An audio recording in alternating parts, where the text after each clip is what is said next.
Now, from the makers of Cold Water Omo...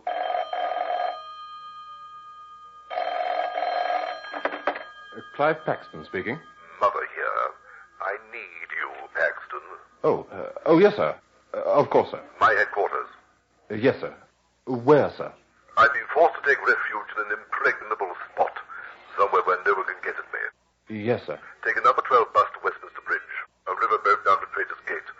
I'm incarcerated in the tower. Come immediately.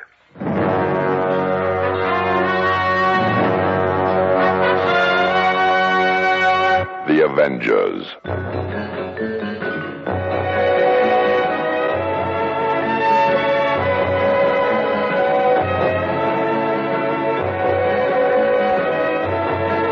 John Steed and Emma Peel, The Avengers.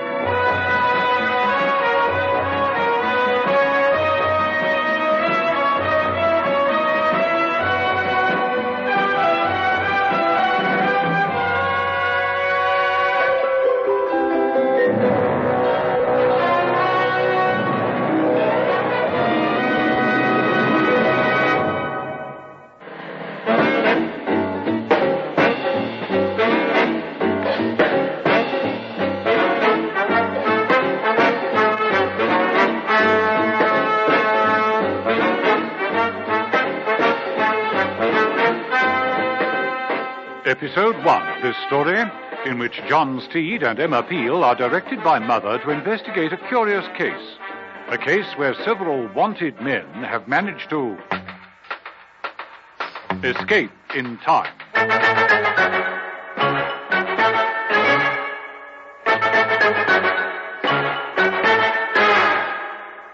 It was a cold, blustery, grey, wet morning. An easterly wind drove the gulls across the Thames. They cawed in the air as they circled over the choppy water. Secretaries in offices switched on electric heaters. Housewives decided against doing the washing or even the shopping. Executives thumbed through their correspondence and thought longingly of a pub lunch. In the Tower of London, Mother, in his wheelchair, drew a rug around his legs, shivered a little, and poured himself a brandy. Purely medicinal. Very necessary. Hard to believe that they had to chop people's heads off in the olden times. I should have thought they would have all died of cold. You may enter. Paxton, come in. 'Tis a dreary day, forsooth. You must excuse the language, but in these surroundings one is rather tempted to think back into the past. So much history and all that. A glass of mead? Brandy? No, thank you, Mother. Well now, I have a job for you.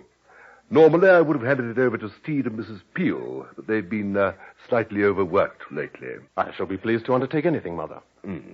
What you undertake may lead thee to the undertaker, if you understand my meaning.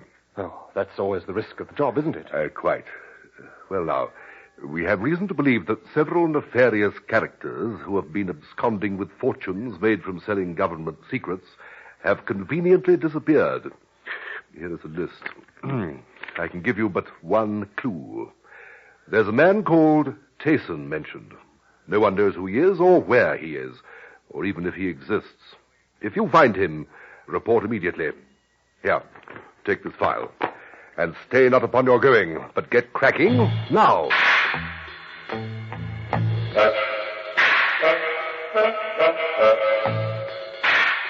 The Tayson home was 16th century. The whole estate appeared deserted. The house, set back in well-kept grounds, was rather forbidding. Clive Paxton, eager to please, had spent many hours before tracing it. When he did, he found, surprisingly enough, the front door open. He entered and walked down the main corridor. It had plinths on either side. There were busts, heads of the Tayson family, all dated. 1535 to 1586. Edwin, 1605 to 1649. Bruno. Door. Where does it lead? Clive Paxton opened the door and stepped very cautiously into a corridor. It was in the shape of a tunnel. It seemed to start spinning. Lights flashed. The noise grew. Paxton felt his senses beginning to fail him. He swayed, staggered, and slowly sank to the ground unconscious.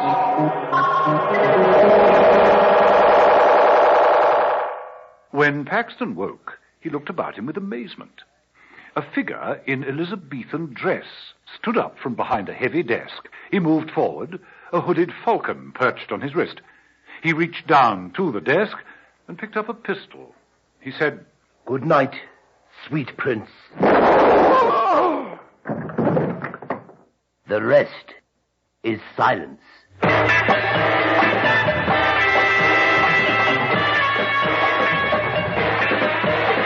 In Emma Peel's apartment later that day, John Steed was winning in a game of cribbage. 15-2, 15-4, and one for his knob. Out. You're too good for me, Steed. Do you suppose it's because you're so much older? Ah, well, there's no substitute for experience, Mrs. Peel. And, of course, intelligence, like breeding, will out. I wonder how much luck figures in it. Not very much. We Steeds can trace our ancestry back through the ages. Unqualified success over the centuries. Now, for instance, Bold Black Steed was a buccaneer. Then there was Smooth Savage Steed, a smuggler who practically put Cornwall on the map. Samuel Steed was the original surveyor to the Duke of Buckingham. Shakespeare didn't give him his real name in the play of Henry VIII, but that's who he was. We Steeds can be held in good stead. Methinks the bell doth toll. Oh, don't bother to get up. I'll answer it. Mistress Peel? Stop clowning about, Mrs. Peel. I want you and Steed here in the tower within 15 minutes, or I'll have your gunsling artist. Got it? I got it, Mother.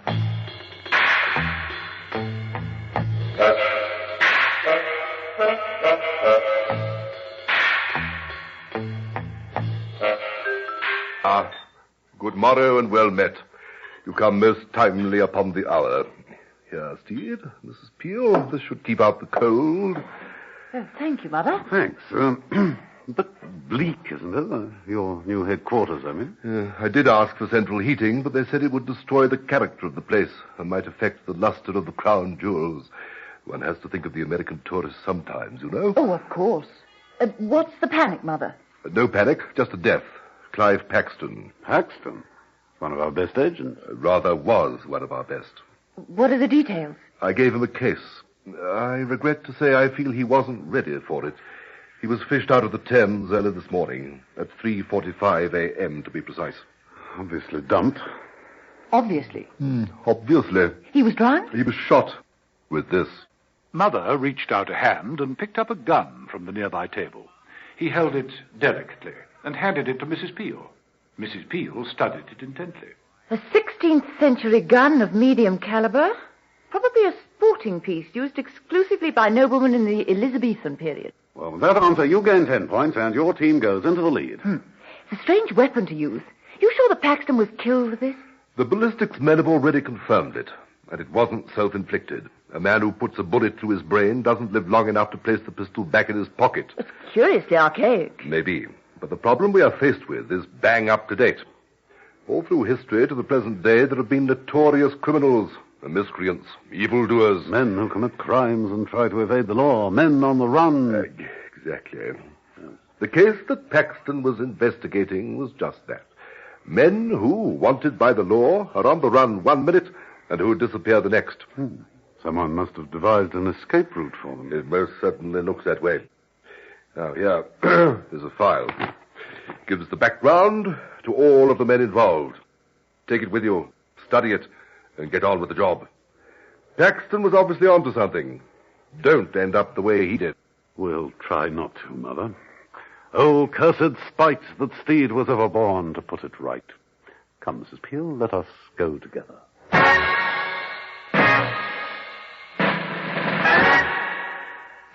Back in John Steed's apartment, Mrs. Peel made coffee and got a hasty snack. Over it, they studied the file. Well, this seems to indicate that the first one to go was Karl Blechner, the German financier. He ran off with $500,000. Embezzled the government. Let me see his photograph. Yes, it's a very greedy face. Here's an even greedier one. Pierre Gaspard, a French bank robber. He disappeared with a cool $1 million. Nasty. Now, here is a face full of avarice. Reminds me of an auntie of mine. This one needs no introduction. President B.B. Ginn. Arrived at his election headquarters, took off his hat, Took off his coat. and took off with the party funds. I wonder what happened to B.B. Ginn. No one knows. They all disappeared. None of these notorious criminals has ever been found. Neither they nor their ill-gotten gains. And even more strange, they all disappeared here in England. Last seen heading for these shores and wham, vanished as though they'd never been. You notice, Mrs. Peel, that in the past most men sneaked off to South America.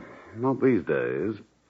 Here, Louis de Madraga, a South American, who comes here to escape. Odds bodkins, but 'tis indeed mighty curious. Now there's a face that's evil, if ever I saw one. You out of your mind? That's Tubby Vincent. He's on our side. How the devil did he get mixed up in this?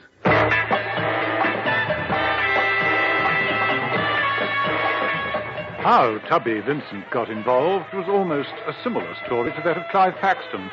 He was an agent who got a clue about the home of Tysons. He also investigated, walking down the main corridor, noting all the plinths with the moulded heads of the Tyson family. Jill, 1535 to 1586. Edwin, 1605 to 1649. This door. I'll try this door.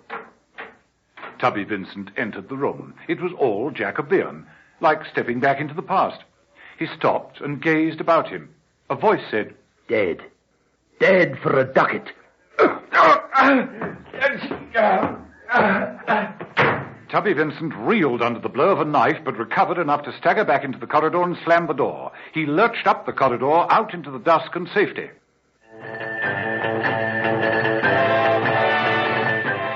And later, in Steed's apartment, the game of cribbage went on. 15-2, 15-4, and one for Tubby's knob. All right, I'll get it. Steed.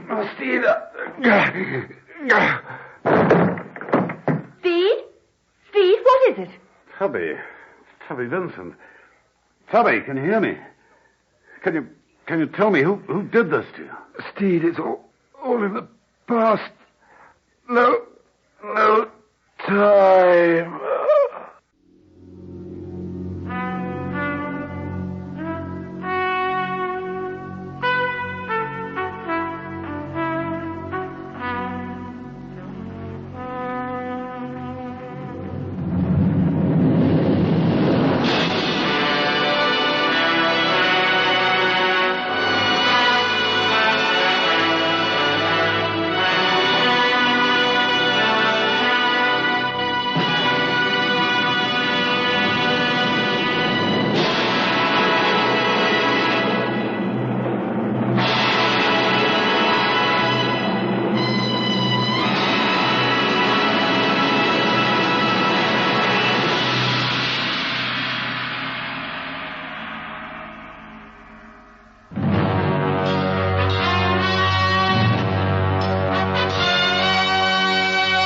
The Avengers.